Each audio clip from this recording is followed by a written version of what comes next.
Shalom. I'd like to give all praise to the Most High, Yahweh, Ba'ashem, Yahweh Shai, Ba'ashem, Rakar Kadesh.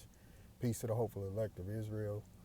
Double honors to the apostles of Great Millstone, the elders, the brethren, and like-minded brethren who are teaching the truth all around the earth.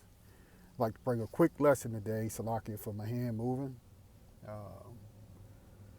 Talk about some of the things that we get ready to look at here in the next week over until probably the end of the year, right? Here in Babylon the Great, we're looking at idolatry, witchcraft, rebellion, okay, and all likes of other manners of sin and wickedness. All right. Next week they have what they call some kind of day they call Thanksgiving, right? And we got Jake out there who refuses to repent, refuses to understand the truth behind this so-called holiday, right? We have our own high holy days, excuse me. And throughout time and being in their captivities, they took all those things away from us. And they gave us pagan worship, right? So Jake's got to repent of that and come back to the law, statutes, commandments of the Most High God and to accept, your heritage, man. That the Lord, Yahweh, sent his son, Yahweh Shai, to redeem Israel. But yet we are here in spiritual Egypt, Sodom, okay, known as America, Babylon the Great. And Jake just refuses to come out of the world and still wants to celebrate these pagan holidays. So we got one of those coming up next week. And then in another month from now, which is their big one, right? So all they're doing is just making gain off of you, Jake, okay? They're just making money off of you, okay? But I wanted to go into a few scriptures here pertaining to sin, transgression, rebellion, lasciviousness, and the like. Okay, I'm going to start off here at 1 Samuel 15, and this is a story of Saul and really Saul and Samuel. Saul didn't do what the Lord told him to do, and he went to Samuel, and Samuel told him what was going to happen to him. Okay, you can read the whole story, but I'm going to start out right here on verse 9. But Saul and the people spared Agag and the best of the sheep and of the oxen and of the farlings and the lambs, all that were good, and would not utterly destroy them, but everything that was vile and refused that they destroyed utterly. Verse 10, then came the word of the Lord unto Samuel, saying, it repented me that I have set up Saul to be king, for he is turned back from following me and hath not performed my commandments. And it grieved Samuel that he cried unto the Lord all night. And when Samuel rose early to meet Saul, in the morning it was told Samuel, saying, Saul came to Carmel, and behold, he set up a place and is gone about and passed on and gone down to Gilgal. And Samuel came to Saul, and Saul said unto him, blessed be thou of the Lord, I have performed the commandment of the Lord. And Samuel said, what meaneth then this bleating of the sheep in mine ears, and the lowing of the oxen which I hear? And Saul said, they have brought them from the Amalekites, for the people spared the best of the sheep and of the oxen to sacrifice unto the Lord thy God, and the rest we have utterly destroyed. Then Samuel said unto Saul, stay, and I will tell thee what the Lord had said to me this night. And he said unto him, say on. And Samuel said, when thou wast little in thine own sight, was thou not made the head of the tribes of Israel, and the Lord anointed thee king over Israel? And the Lord sent thee on a journey and said, go and utterly destroy the sinners of Amalekites and fight against them until they be consumed. Wherefore then didst thou not obey the voice of the Lord, but didst fly upon the spoil, and didst evil in the sight of the Lord? Verse 20, And Saul said unto Samuel, Yea, I have obeyed the voice of the Lord, and have gone the way which the Lord sent me, and have brought Agag, the king of Amalek, and have utterly destroyed the Amalekites. But the people took of the spoil sheep and oxen, and chief of the things that should have been utterly destroyed, to sacrifice unto the Lord thy God in Gilgal. And Samuel said, Hath the Lord as great delight in burnt offerings and sacrifice as in obeying the voice of the Lord? That's his question to him. It's like, isn't it better for you to obey the Lord than to obey the people? Okay. Behold, to obey is better than sacrifice, and to hearken than the fat of rams. For rebellion is as the sin of witchcraft, and stubbornness is as iniquity and idolatry. Because thou hast rejected the word of the Lord, he hath also rejected thee from being king. And Saul said unto Samuel, I have sinned, for I have transgressed the commandments of the Lord and thy words, because I feared the people and obeyed their voice. Now therefore I pray thee, pardon my sin, and turn again with me, that I may worship the Lord. And Samuel said unto Saul, I will not return with thee, for thou hast rejected the word of the Lord, and the Lord hath rejected thee from being king over Israel. And as Samuel turned about to go away, he laid hold upon the skirt of his mantle, and it rent. And Samuel, he ripped his garments. And Samuel said unto him, The Lord hath rent the kingdom of Israel from thee this day, and hath given it to a neighbor of thine that is better than thou. And also the strength of Israel will not lie nor repent, for he is not a man that he should repent. I'll stop right there, because that's pretty much what I wanted, was verse 23, where it says, For rebellion is as the sin of witchcraft, and stubbornness is as iniquity and idolatry. Because thou hast rejected the word of the Lord, he has also rejected thee from being king. Okay, Jake's got a problem with doing what the Lord said to do. Okay, and when you do the things of this world, okay, that's rebellion. That's witchcraft. Okay, that's what you're doing. You're performing witchcraft when you rebel against the commandments of the Most High. Salakia. So now I'm going to go over to, and that was just to give an account of, the mindset of certain people, right? That you had it going on thousands of years ago with our people, and you still got it going on now. Okay, so this is Colossians 3. Okay, I'll start at verse 1. And once again, you can read the whole chapter for yourself, but there's a certain point that I'm going to get to, and I'll stop right there. I don't want this to be a real long video. Just want to bring out, Lord willing, some edification, some understanding, and some wisdom through the Spirit of the Lord, that whoever watches this video can understand it. We're not supposed to be participating really in this nonsense that they got going on. You're really not supposed to be doing it. You need to repent and come away from this Christmas, Thanksgiving, and all this other wickedness they got going on. Okay? If ye then been risen with Christ, seek those things which are above, where Christ sitteth, as it says. I'm reading it verbatim. Okay, we know Christ is Hamashiach. Sitteth on the right hand of the Most High. Set your affections on things above, not on things on the earth. Right. You're supposed to be concentrating on what's going to be in the kingdom to come. Okay.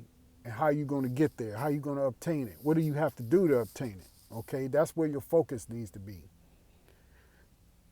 Verse 3, For ye are dead in your life, and your life is hid with Hamashiach in the Most High.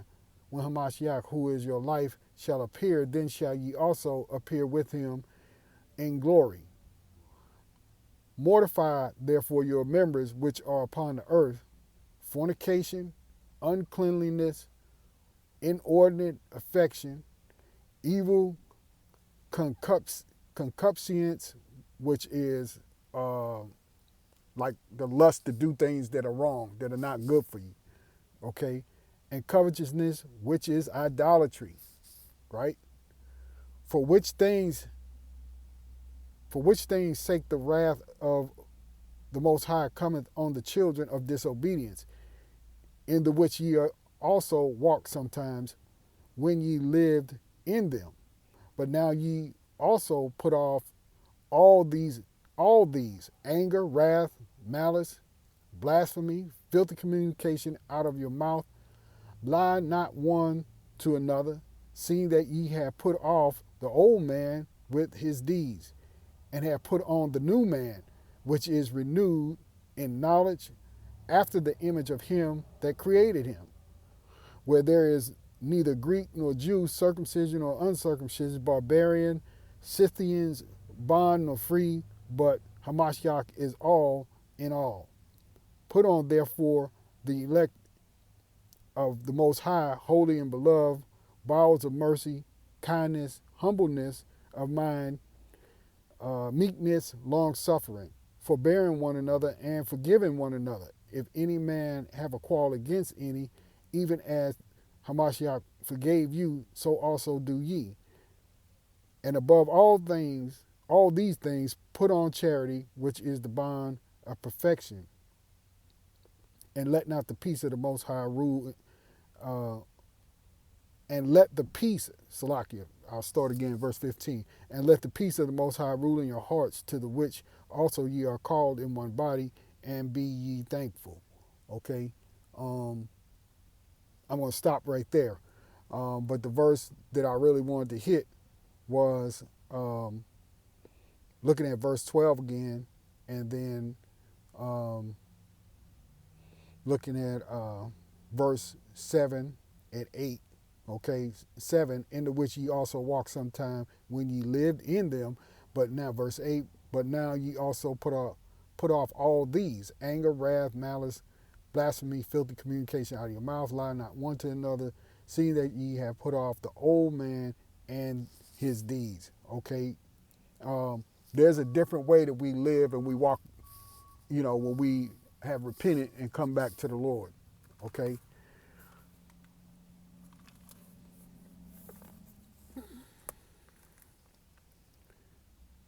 This is Galatians chapter 5. Okay. Stand fast, therefore, in the liberty wherewith Hamashiach hath made us free, and be not entangled again with the yoke of bondage. Behold, I, Paul, say unto you, that if ye be circumcised, Hamashiach shall profit you nothing. For I testify again to every man that is circumcised, that he is a debtor to do the whole law. Hamashiach is become of none effect unto you. Whosoever of you are justified by the law, ye are fallen from grace. For we, through the Spirit, wait for the hope of righteousness by faith.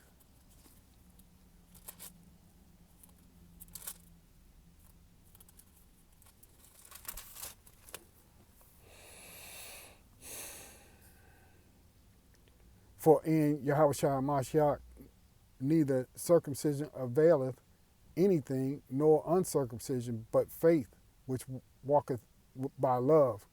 Ye did run well.